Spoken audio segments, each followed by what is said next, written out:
আল্লাহ তাআলা অনেক ফজিলত রেখেছেন এবং যাকাত না দেওয়ার কারণে আল্লাহ তাআলা অনেক বড় কঠিন শাস্তি রেখেছেন। আল্লাহ তাআলা কোরআন পাকের মধ্যে বলছেন, ওয়াল্লাযীনা ইয়াকনিজুনা যাহাবা ওয়াল ফিদ্দাতা ওয়া লা ইউনফিকুনাহা ফি সাবিলিল্লাহি ফাবাশশিরহুম বিআযাবিন আলীম।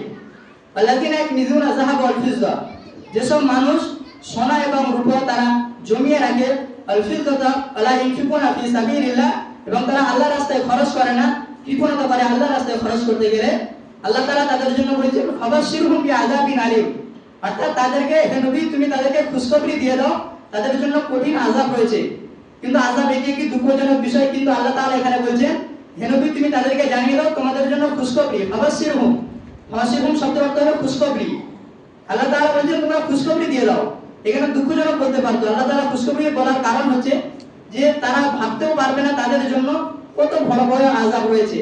তাদের সেই আযাব, সেই তীব্র আযাবকে আল্লাহ তাআলা একটু ভাবানোর জন্য বলছেন যে তাদেরকে জানিয়ে দাও তোমাদের জন্য খুশখবরি। আযাবটা হচ্ছে তাদের জন্য খুশখবরি, তারা ভাবতেও পারবে না কত কঠিন আযাব।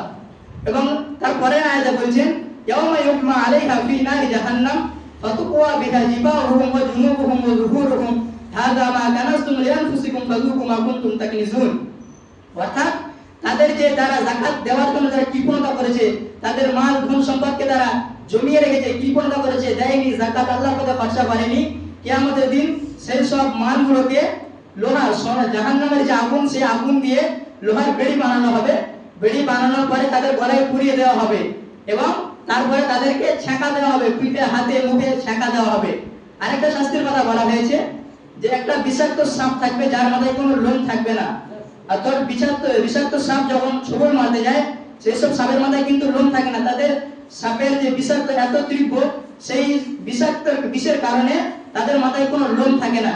সেই অত বিষাক্ত সাপ তাদেরকে পা থেকে নিয়ে মাথা পর্যন্ত জড়িয়ে নেবে এবং তাদের এই দুই গালের পাশে ছোবল মারতে থাকবে এবং বলবে, আনা মালুক আনা কানজুক, আমি তোমার সেই মাল, আমি তোমার সেই জমানো সম্পদ যেটা তুমি আল্লাহর রাস্তায় খরচ করোনি। অর্থাৎ কোনো বান্দা যদি তাদের মালকে জমিয়ে রাখে, আল্লাহর রাস্তায় খরচ না করে, সেই মাল তার জন্য কিয়ামতের দিন বড় ভয়ঙ্কর হয়ে দাঁড়াবে। আর